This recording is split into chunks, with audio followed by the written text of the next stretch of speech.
We are live.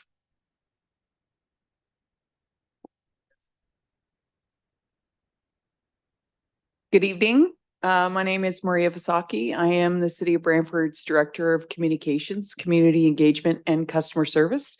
Welcome to tonight's neighborhood meeting where we'll be discussing traffic concerns related to Johnson Road in Ward 4.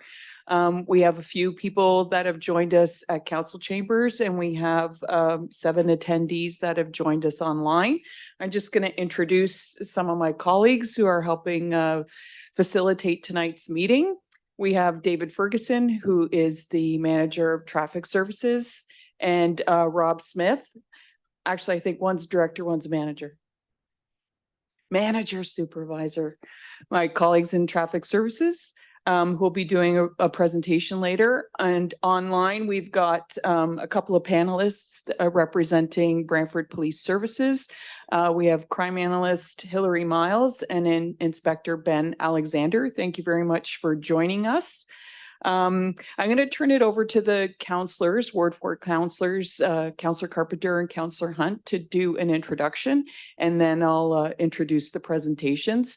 Following that, we will have a question and answer session, and I'll take turns asking attendees to provide their feedback with the folks that are in the room as well as those who are joining us online. So I'll turn it over to the councillors. Okay. All right. Oh, this works good. Well, thank you. Welcome everybody, and welcome everybody online. My name is Councillor Richard Carpenter. This is the second meeting that we've had in Ward 4 regarding the last one was all of Echo Place. So we ended up having a larger turnout. We had, I believe, we broke the record. We had 80 registered and 200 online, which is heard of. So we set the model and the mode for what we're going to do for engagement during COVID with the virtual meetings. It's worked very well. So this meeting is specifically to Johnson Road and Johnson Road area specifically. And I know we got a good friend of ours from the county here, and that's Johnson Road 2 as a crossroad. Not a problem having any of those questions or concerns, because we will relay them to the county and work with the county on that particular intersection. And my ward mate, Councillor Hunt, who's newly minted ward mate this term, but I've known her for 35 years, so she's an old friend, so I know her very well. Go ahead, Linda.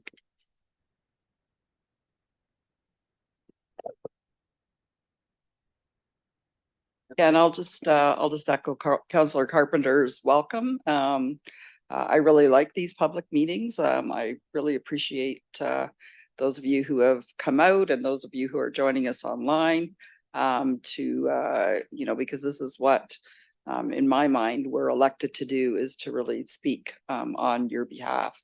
And so as much feedback and community engagement that we can get from the residents, then we know what your issues and concerns are. So looking forward to the staff presentation, and any questions, concerns, or comments that you've got, then we'll address those as best we can. And if we can't get an answer for you tonight, then we'll endeavor to make sure that we are able to get an answer to you. Thanks. And when you do ask questions, when you come to start where you want to ask questions, just give your name and your address. You don't have to give the street number if you don't want to, but at least the street. And if you've signed in, you'll get copies of the minutes that everything's been discussed. You'll know, and copies of the presentation. We'll make sure they get emailed to you if you've left that connectivity for us. And secondly, if you get home tonight and you're talking to your neighbors and you say, well, I was at this meeting, and they say, well, I'd like you to bring this up, feel free to send that in as an email to us, and we'll make sure that gets added to the agenda too. So anything you didn't think about tonight, tomorrow will still work, the next day will work as well. So it's just, the goal is to get as much information from the public as possible to make what that neighborhood is as respectful and comfortable as possible for you to live in. Okay. Okay, thank you. So I'm going to turn it over to Hilary now, who from Brantford Police Services, who has a short presentation. Hi there. Can you hear me okay? We can. Thanks, Okay, Hilary. perfect. I'm just going to share my screen. Can you see my presentation okay? Yes, thank you. Perfect. Okay, so unfortunately, we don't have a lot of data for Johnson Road, specifically as we don't have a lot of calls for service there. So while I understand that this meeting is geared towards that area specifically, because we have very limited data in that. I've just kind of looked at Ward 4 as, a whole. And I've included some maps here and you'll be able to see certain areas of concern. Okay, so I've looked at traffic occurrences from 2021 to 2023. Here's some statistics on those. So in 2021, we had 1,446 traffic stops, 295 motor vehicle collisions, 19 collisions with injury, 63 hit and runs, and 0 fatalities. 2022, we had 1,918 traffic stops, 369 collisions, 18 with injuries, 89 hit and runs, and again, no fatalities. And then in 2023, we had 1,334 traffic stops to date. Sorry, I should add that this is up to November 15th of this year. So that's why the numbers are a little less than years prior. And for motor vehicle collisions, we had 293. 16 motor vehicle collisions with injuries so far this year, 85 hit and runs, and again, no fatalities. So then for traffic stop charges in 2021, again, we had 1,446 traffic stops, of which 979 resulted in charges. 2022, we had 1,918 traffic stops, of which 1,309 charges were laid. And so far this year, we've had 1,334 traffic stops and 918 charges laid. And then here's just a hotspot map of our traffic occurrences for the past 2.5 years. So you can see here that it's pretty standard to see like high call volumes in the Colborne Street area, Linden Road, Wingerty Parkway, the typical busy areas, Garden Ave, and then up in like the Park Road North area. So you can see that it's relatively unchanged from each year. And then I looked at the top 10 locations for motor vehicle, not just collisions, it's actually all traffic related calls for service that we've had in the past 3 years. So these are the top 10 locations. So 294 Linden Road, you'll see here that this area in particular does have quite a few calls for service and I believe there's about 3 areas of this part of town that are included in the top 10. So here's another one just down the street from that. 253 Linden Road area, 400 Garden Ave, 218 Henry Street. So if you can't tell, that's as if I'm in the Rona parking lot looking out towards like the Wren's Pets and Leon's lot. 99 Wayne Gretzky Parkway, so that's right by the station here. 30 Linden Road, which is outside of Canadian Tire.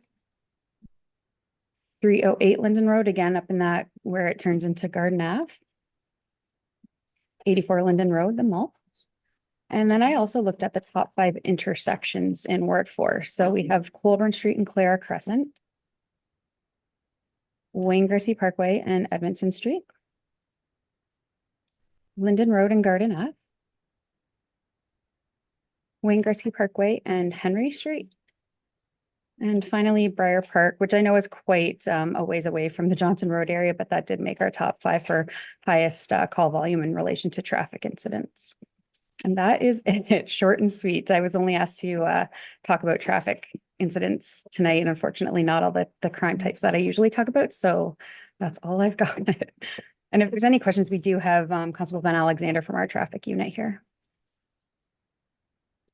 Okay, thanks very much, Hillary. You're welcome. Are there any questions now, or do we want to wait until after the traffic presentation? We should take questions as we go on each piece. Sure. It's easier. And I'm going to start if you don't mind.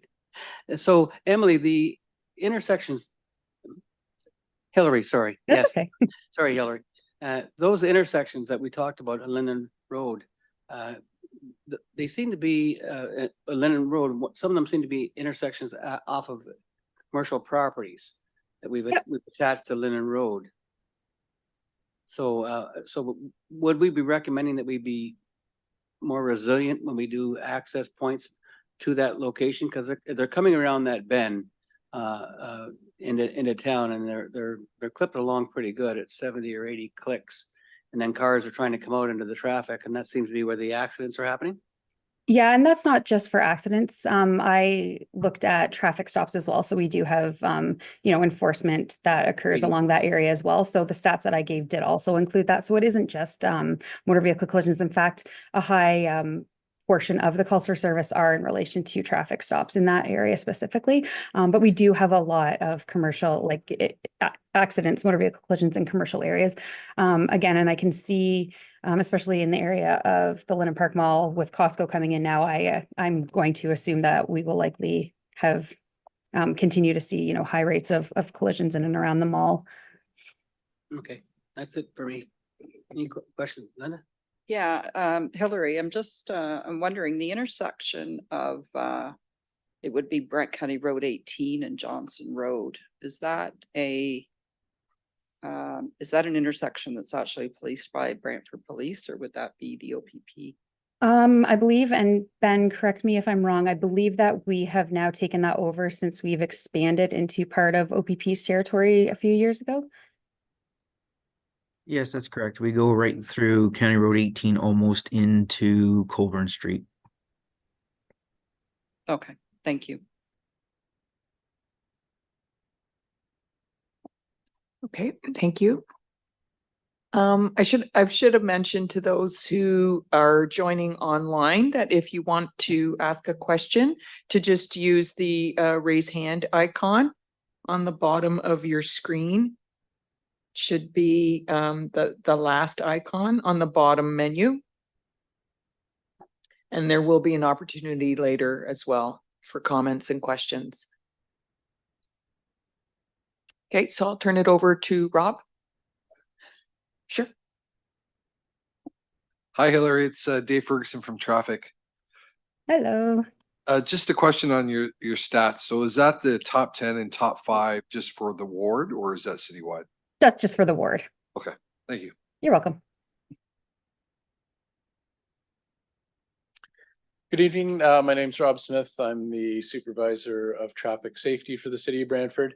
I don't have a nice presentation like Hillary did, but I just wanted to kind of go over some of the statistics. I've been working on Johnson Road with the Ward 4 councillors for a number of years, and we've done multiple speed studies over the years as we've added traffic calming and traffic control. And it's been an interesting case study of the effectiveness of traffic calming, most notably. Back in 2019 and earlier, the 85th percentile speed, which is the speed at which 85% of the vehicles are traveling at or below, was 59 kilometers an hour, which is considered quite high for a residential street. And we conducted a speed study in the spring of this year, and the 85th percentile speed is now 43. So that is an awesome improvement, and it just shows how effective traffic calming is on a residential street. And so I understand the reason we're here tonight is there's been a few collisions on Johnson Road, more so at the intersection of Johnson and Colburn, one involving a pedestrian. So that's what has raised some concern from the neighborhood. So the first meeting we typically have with the neighborhood is to kind of get feedback from residents and find out some more information on the incidents and concerns, so we can go back to the office and look at what improvements we can implement, and then come back at another meeting and put forward those suggestions. And then if there's buy-in from the neighborhood, we would then recommend it to our Vision Zero Road Safety Committee, who would ultimately recommend those improvements to council. So I'm basically, we're here to hear from the residents, so we can open up the floor, and we're here to answer any questions and hear feedback. Just one more thing to add just before we open up the floor. Dave Ferguson, manager of traffic. So last month, City Council approved the Active Transportation Master Plan.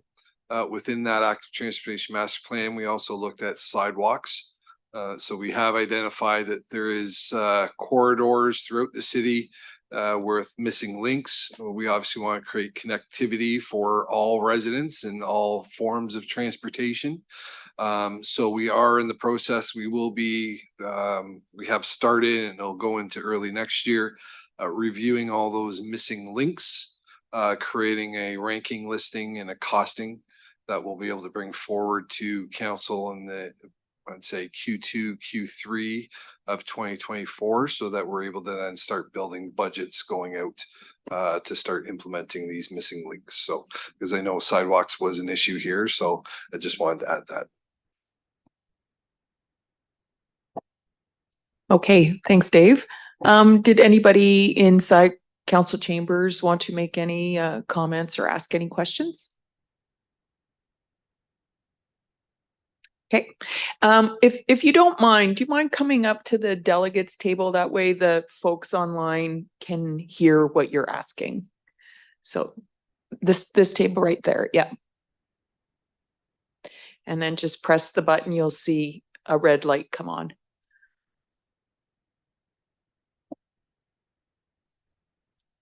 Tessa Newenhouse, 33 Hansford Drive. The lights at County Road 18 and Johnson Road are set up to have advanced green arrows, but they've never worked. So if you're coming from heading north, I think on Johnson Road or on County Road 18 and have to make a left-hand turn on Johnson at around 4 o'clock in the afternoon, it's almost impossible. Because there's also school buses at that time. That's when most of the kids get dropped off. Okay, perfect. That's good to know. And pinpointing the time is helpful too, so we can go out and study to see if protected left turn phase is warranted there. So we will we'll do that study. And I have another question, if that's okay. Yep. Is there a plan to have a traffic light at Colburn and Johnson Road? I looked in our file and I think it was counted a few years ago and it wasn't warranted, but we can update that count and see if it meets the MTO warrant. Okay, thank you. Thank you.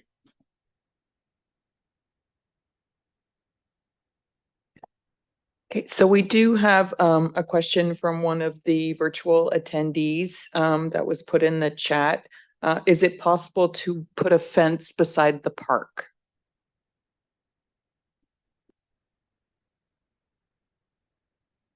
That's Johnson Park.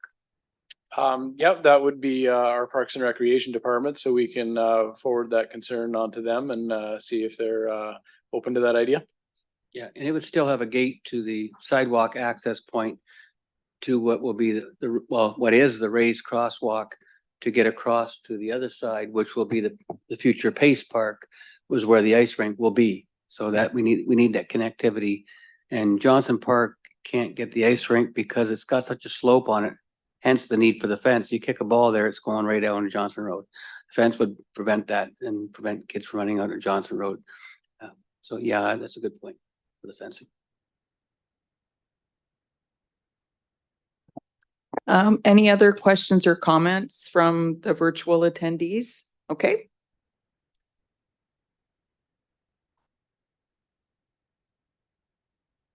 James, go ahead. Hi, James McIver, 35 Johnson Road.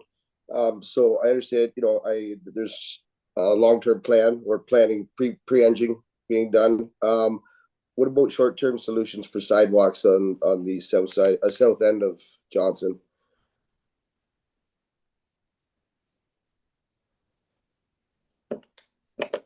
Just quickly having looked at it, I don't see anything that would allow us to be able to do that. There are some grading issues through there. So it really would require some type of engineering design to make sure that we can install the sidewalk properly so that all the users could be able to use it. Thank you. So in saying that, there's no room for pedestrians and bicycle traffic currently. So how are we to safely travel this area, this side of it? I was struck by a car about a month ago when me and my wife were out for a walk, Last week, there was a pedestrian walking his dog. I believe, from what I understand, he was hit by a car and he has broken knees. So, you know, it's becoming a serious issue. Our child can't go out to even go to the park. You know, so what we just have to sit back and do nothing in the meantime. I mean, So in terms of pedestrians walking in sort of rural cross sections, it actually is defined within the Highway Traffic Act that pedestrians should be walking facing traffic as far to the edge of the roadway as possible. That is the sort of define what's within the Highway Traffic Act.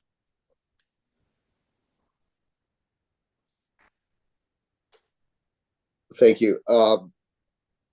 So on that point, the edges of the road, there's deficiencies on the height of the asphalt to the granular material on the side of the road.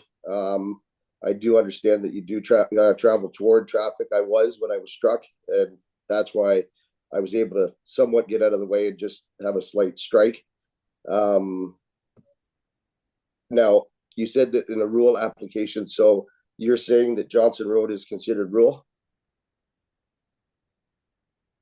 So you can have urban areas that still have a rural cross section. So essentially a rural cross section just means that there's no curb and gutter.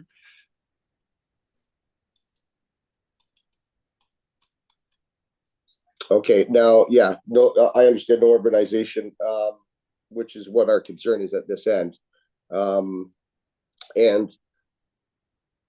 the concern further is because of they're adding more condos down the road, so they're pushing, you know, more vehicular traffic, more pedestrians, you know, and whatnot into the area, but not doing anything about us down here, you know. So I just don't understand why it's just because we look like a rural setting on the south end that we're just more or less forgotten. But you know, we still do pay our taxes. We still are, you know,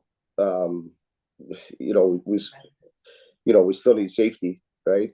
And again, our child can't even go to the park because people are doing 80 and 90 down Johnson Road. I mean, we see it daily.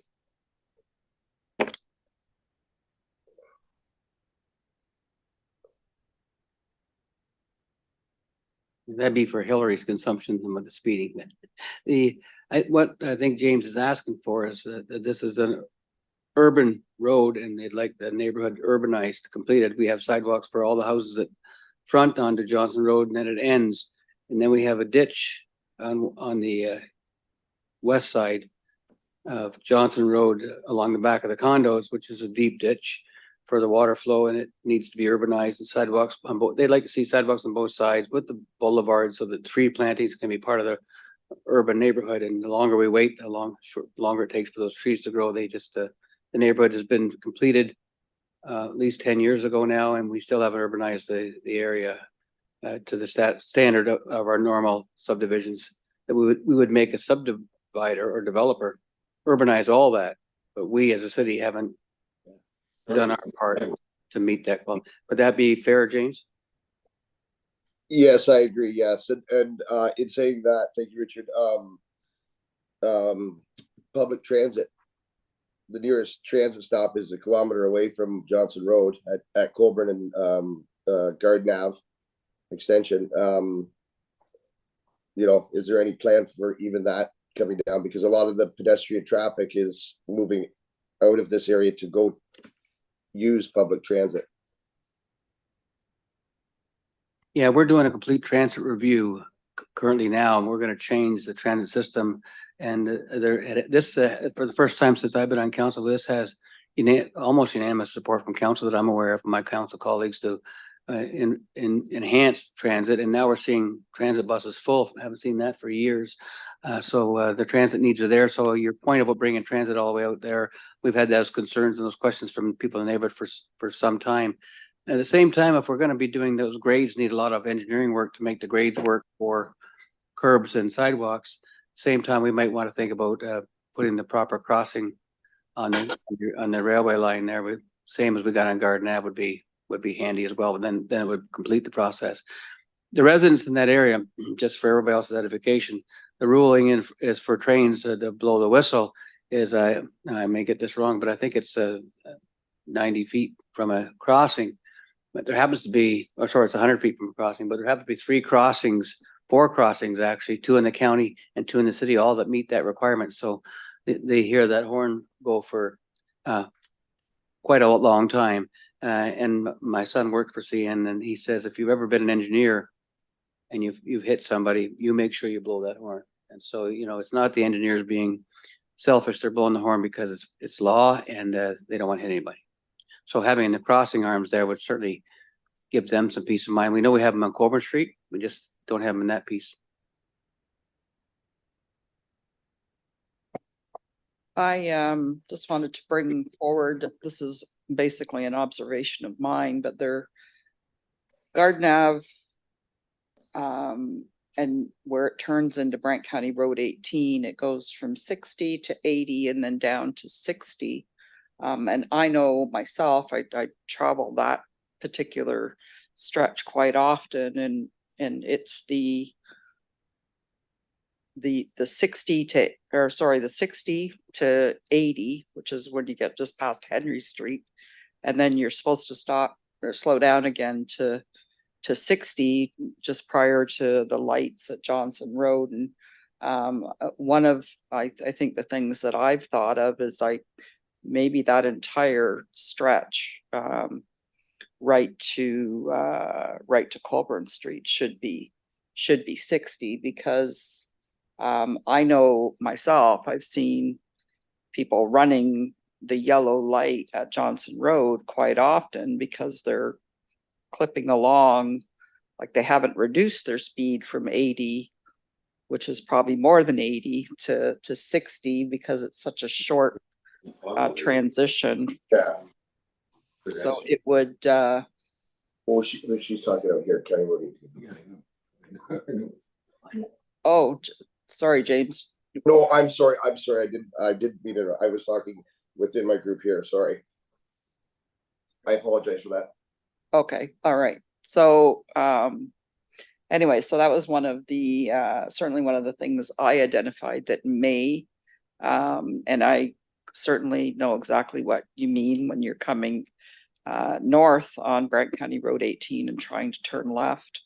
But there's a lot of people that are blowing through that yellow light at Johnson Road, and I think it could partially be attributed to the fact that the speed reduction just isn't taking effect, and the short length that you're allowed to go 80.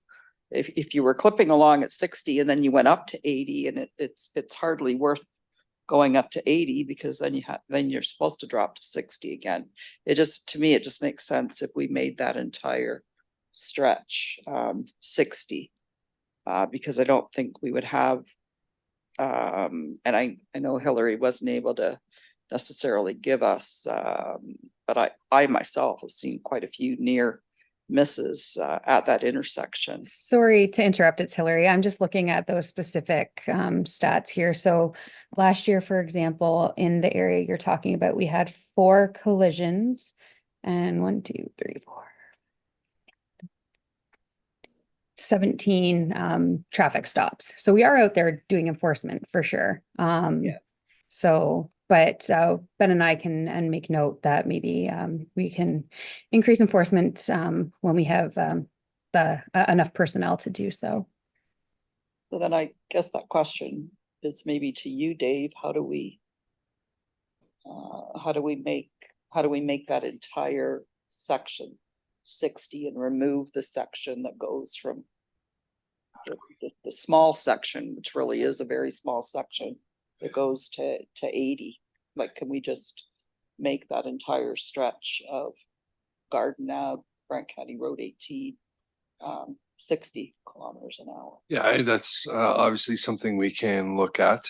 I'm of the opinion it's always better to have a consistent speed limit, so you're not confusing motorists by going up and down as you said, if the 80 zone is short, people pick up speed and then they end up driving into a 60 zone and now they're essentially in violation by speeding. So that's definitely something we can look at. Yeah, so correct me if I'm wrong, I'm gonna say it's shortly past Henry, if you're heading south, so it's like between like Henry and the lights at Johnson Road, that there's a very short section of road that's 80, and yes, so it certainly would be better, I think, if that was a consistent speed along there. It may help with some, like I said, some near misses that I've seen. People trying to stop at the yellow light and they're not even having enough time because they're still going the 80. They haven't reduced their speed to the 60. So, okay, that was just something that I had seen myself, and certainly those kinds of suggestions are, if you've seen something and you think that you've got a suggestion, as you said, the advanced green, especially at that time of day, then now's the time to kind of bring that forward.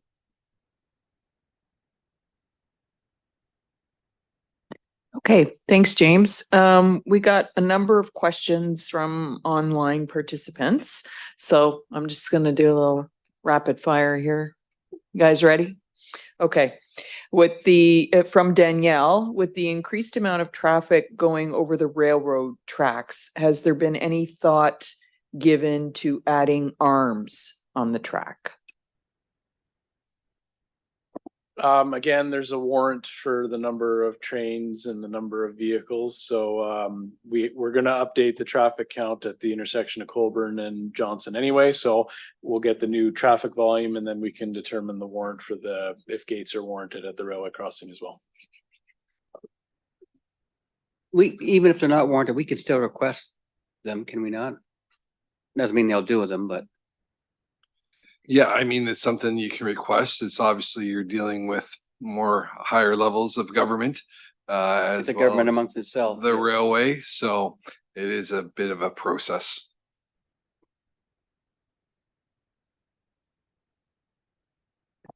Okay, next question from Sonia. Is there a plan to change the rural cross-section to an urban cross-section to allow for a sidewalk on one side?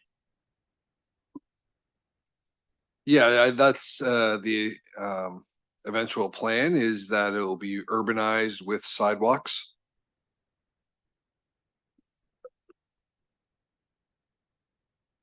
Okay, this is a related question from Gina. It might be the same. When is the city planning to have the sidewalk built on Johnson Street from Colburn Street up to the county road 18 lights?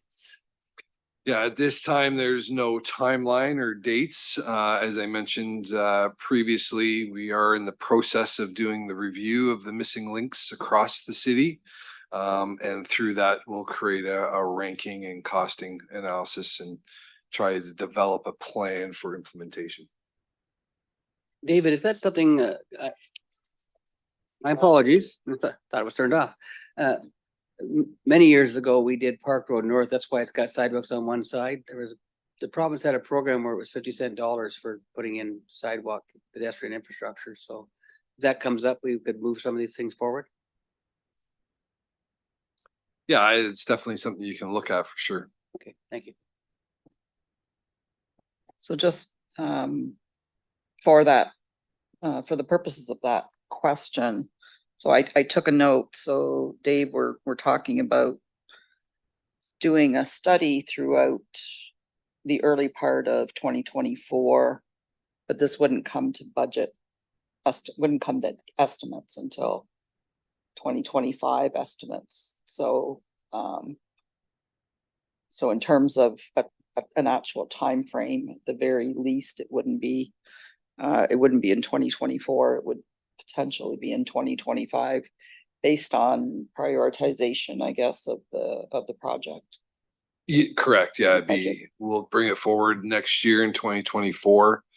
Lay out sort of a plan of what it would look like going forward. And then hopefully we'll have a ranking. So again, we're reviewing the entire city. So there'll be a number of factors that we're looking at. And then create that ranking and hopefully be able to allocate where works are going to be completed on a 5 to 10 year basis. Okay.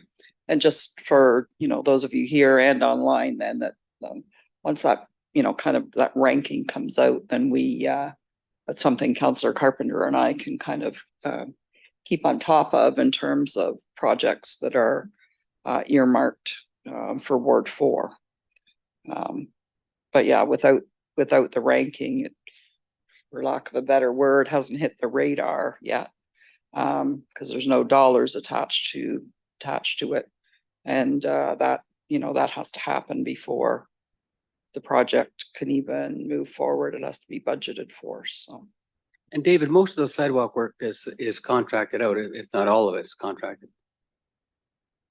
For the construction of sidewalks, yes, most of it is. So, if the city had a surplus like we've had last year or this year, in May of next year or June, we could, if you've got a ranking system, which would be very helpful, then we could allocate a large chunk of that surplus towards sidewalk rebuilding, for example. We'd still be able to get it done in the fall of 2024, for example. Potentially that's something you could look at is, is there certain accounts where you're going to have some, we'll say, reserve available. And then, yes, that's something that could be brought forward. And of course, council would have to give us that direction to be able to do. Yeah, that's something we would do during looking at surplus, but you'll have that ranking, you'll have that kind of an idea what the cost would be too for all these projects, right? Correct. Perfect, thank you. Okay, another comment from Danielle. Is it possible to make the lane lines more visible? When it's dark and raining, the lines are very difficult to see on County Road 18.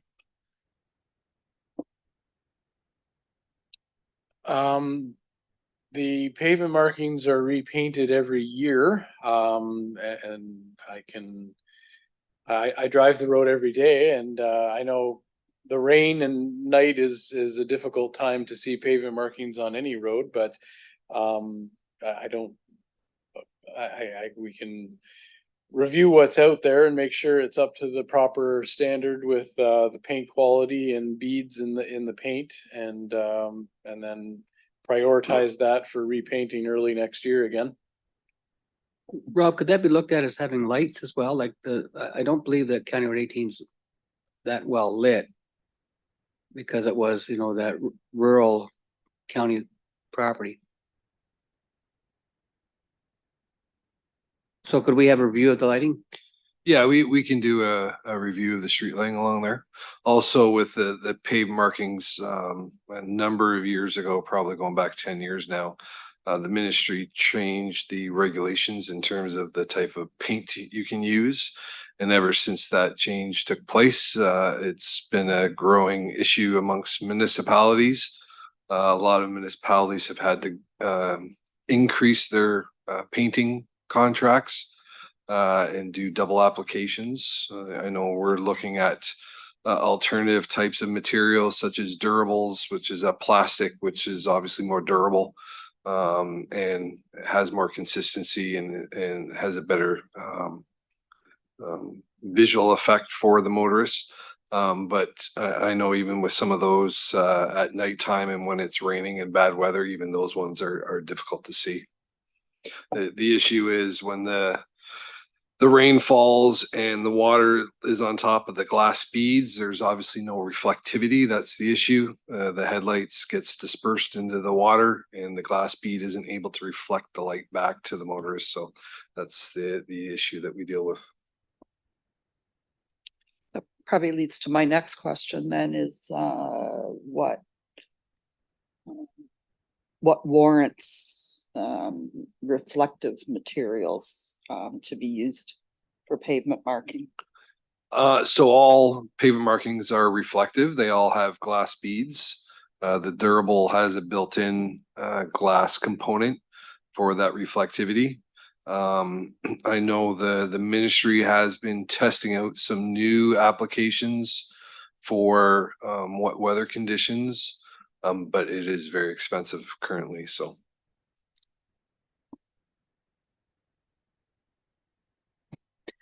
Okay, is there anybody in the, yes, come on forward.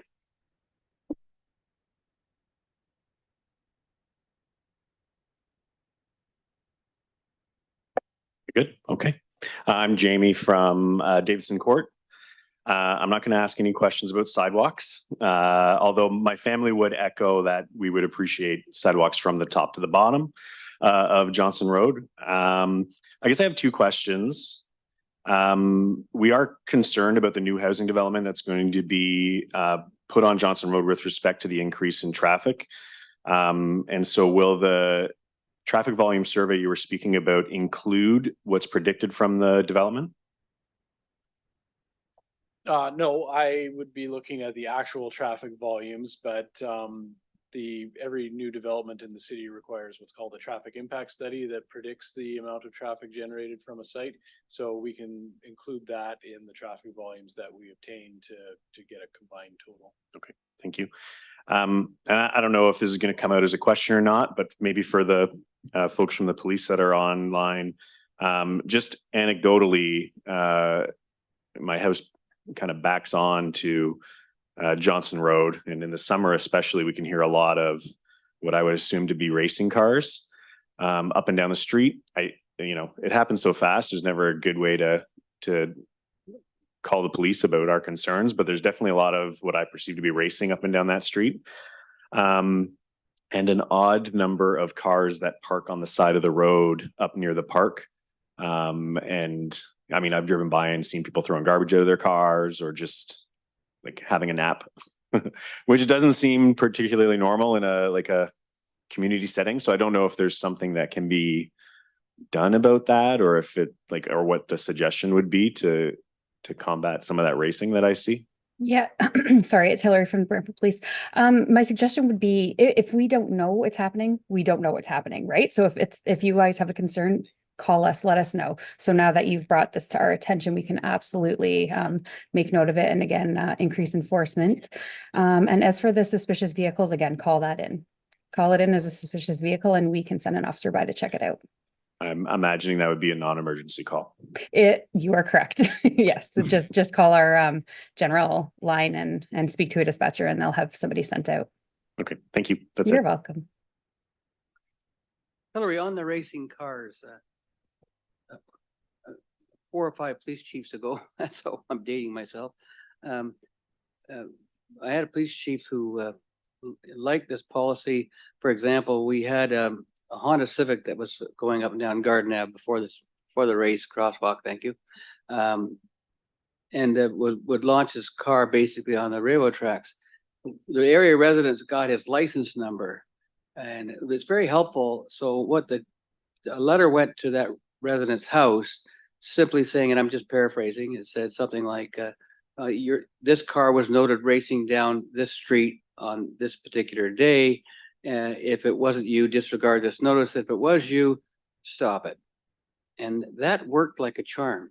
And I've talked to the chief currently, and he would be okay with that because it doesn't create any work. It just creates some notice and it stops the problem. It worked real well. Just something to consider. Yeah, so similarly, we do that with, we have an alternative response unit. So some of our officers here, if we get a call like that, a driving complaint call, we can have one of them, find out who the registered owner is if we do get a license plate, and we can give a little phone call to them, and we do that.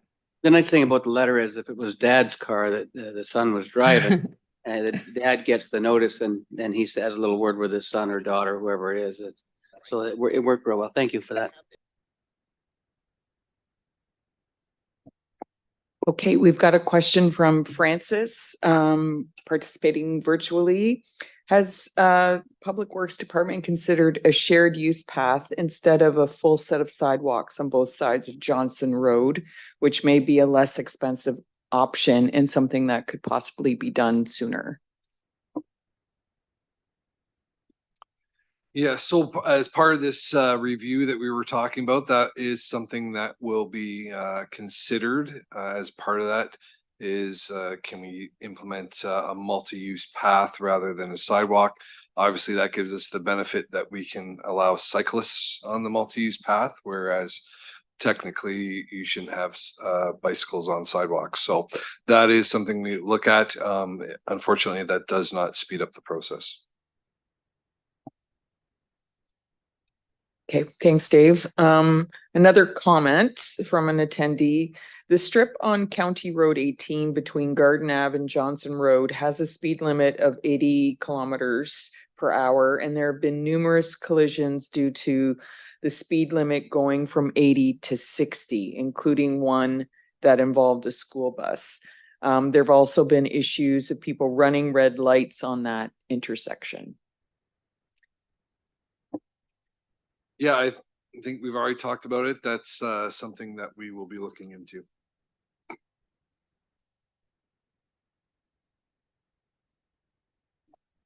Anybody else inside the room here have any comments or questions? Any concerns with that traffic light? That you may have, because you're coming from the county side, so. Yeah,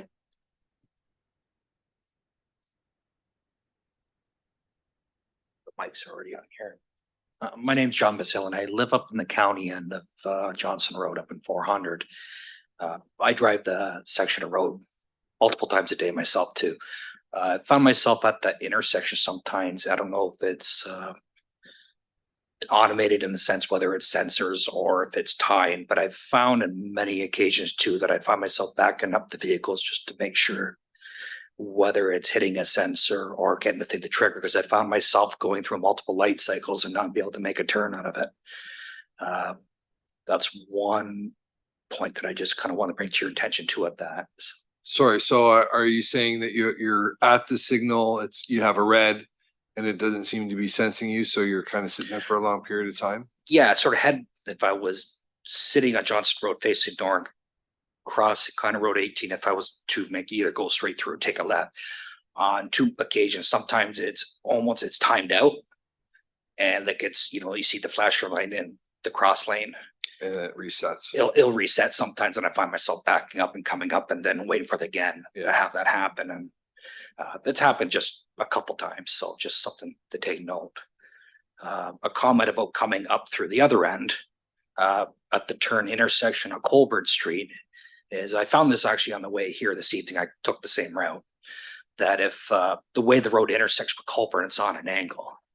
So if it could be realigned and squared off a little bit, it would make it easier looking over your left shoulder to see. And in this instance, there was a couple of pedestrians with flashing lights on their bikes and stuff like that. I was able to see them. But because you're coming up on a little bit of an angle coming up to that intersection, once you come over the tracks as well, that you're looking over you got to turn your head way over to make sure you're not missing something, or cars, or, it's hard to negotiate the speed sometimes, providing everyone's supposed to be doing the speed limit, but you've really got to be careful. So if part of the design were to square that thing up a little bit, so you're approaching at a 90-degree angle instead of at a 45 or 270, whatever it might have you there. So that might be helpful too, as part of when you guys decide to look at this.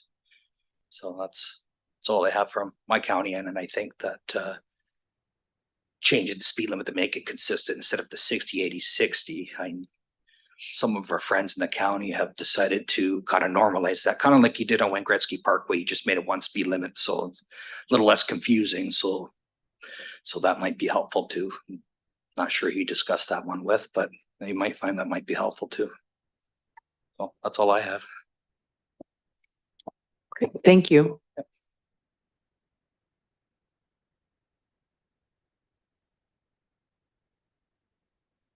You have another question online. What is the plan for 72 Johnson Street developing, given that there will be some townhouses coming that will increase congestion? Yeah, so as Rob mentioned earlier, any development requires a traffic impact study. New developments go through our planning department.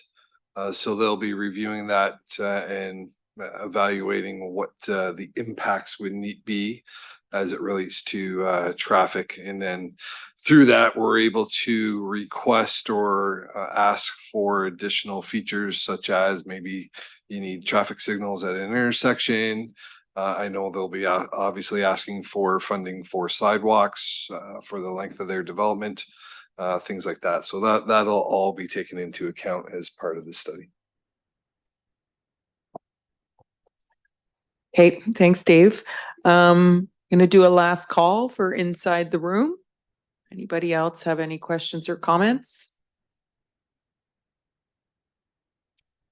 And to participants online, if you want to use the raise hand or drop another question in the Q&A.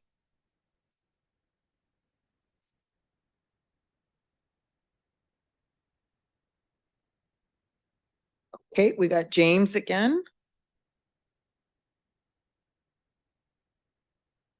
Go ahead, James. Thank you. Sorry. On the east side of Johnson, where the north end development ends and meets the south end of Johnson, the sidewalks end. This is if you're going in the direction toward Colborne, from County Road 18. They end, and specifically on that east side, there's a catch basin right after the sidewalk that is about 2 feet below the sidewalk grade, and there's no hoarding or identification that there's a 2-foot drop right after the sidewalk. Is there something that can be done about this? Yeah, that's something we will look at. I know we were reviewing that last week, I think. So maybe some type of fence or barricade there at the end of the sidewalk. Yes, thank you. Yeah, some hoarding would be helpful. Just so again, a child doesn't ride their bike off the end of the sidewalk and end up with a $10,000 teeth job. And then there was some signs that were measured high. I did get responses in accordance to my concerns about that. And I do understand that there's guidelines. Again, coming off of Colborne, heading north on Johnson, the 40 sign that's right away is extremely high. And again, this section, this south section, is where the high speeds are. Is it possible? I've requested this in the past through Richard. Maybe I don't know what you call them. I apologize. Like one of the signboards that are throughout the city that flash, "You're going too fast." Put up before the train tracks, between the train tracks and Colborne Street. Yeah, it seems like every municipality calls them by a different name, but the radar sign that shows your speed, we have 5 or 6 of them that we rotate around to various locations throughout the city. They were out on Johnson Road last year or earlier this year, I think. So we can certainly put them back out there on Johnson Road on the rotation. Okay, yeah, thank you. I've been here 8 years. I have never seen them on this road, but thank you. I think that would definitely help, because I believe that because it looks like a rural setting, people coming off Colborne doing a high speed, they don't, the signs the 40 signs way too high. It's almost at the 9-foot mark. Yeah, it needs to be suppressed for sure. So if that could be done, there's a pole just before the train tracks that would be ideal, I believe. But that again is your decision. So that would definitely, I think, help. Thank you.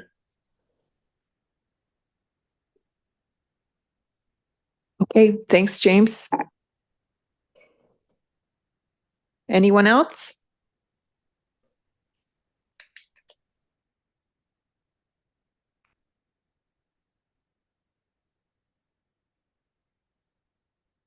Okay, thanks very much to all the participants who attended online. There were 12 people who joined us online, and thanks to those who came downtown and joined us in council chambers.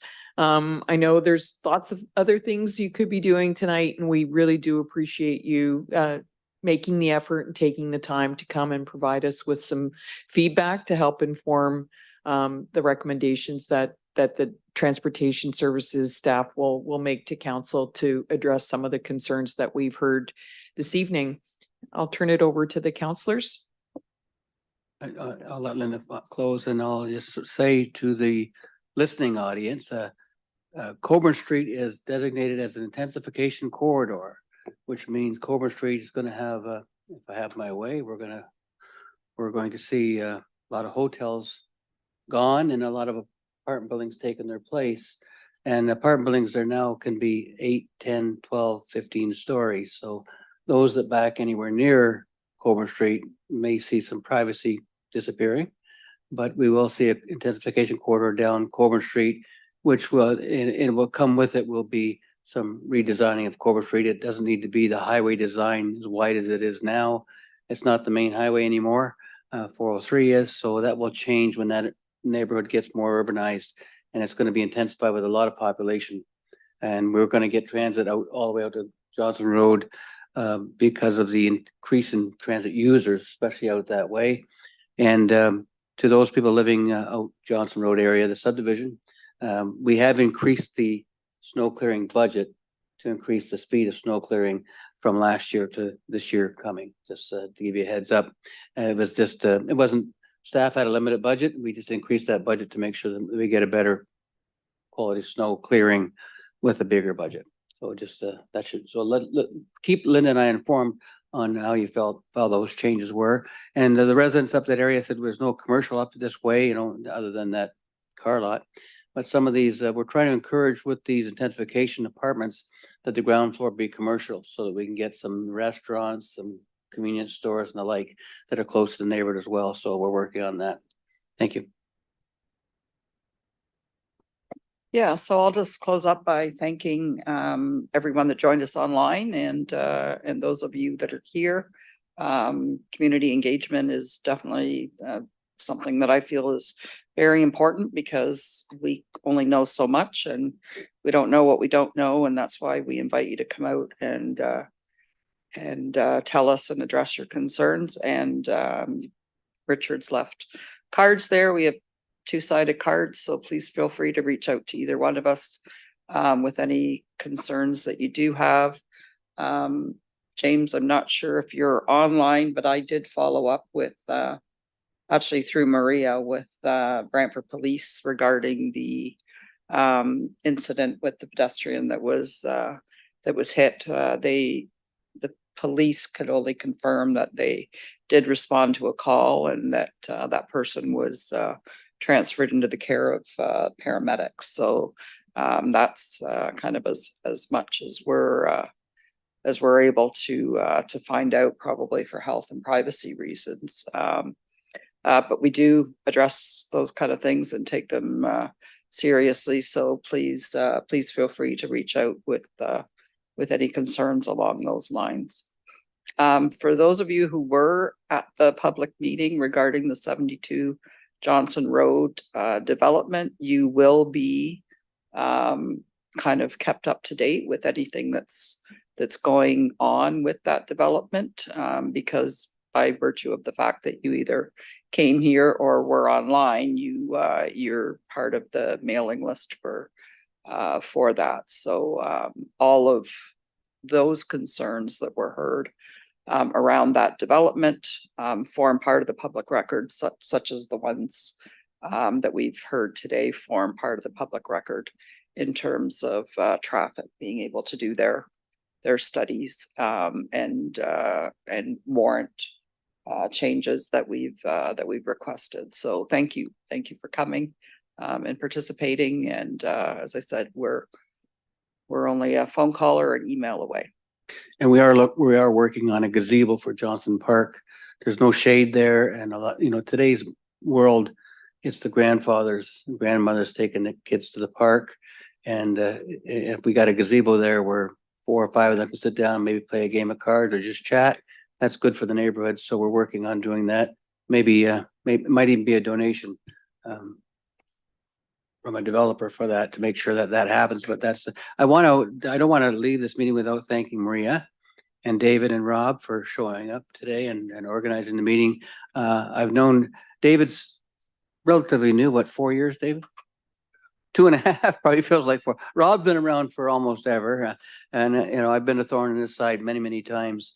And Rob would never say that, but he does a great job in making sure we get the traffic studies and things done that are needed to be done in the neighborhood. So the reason that Garden Ave is as good as it is now is part of Rob's work and David's work, of course. So I want to thank them for showing up. They could be doing something better than, it's awful cold outside anyway, so great that you came down. Thanks, everybody.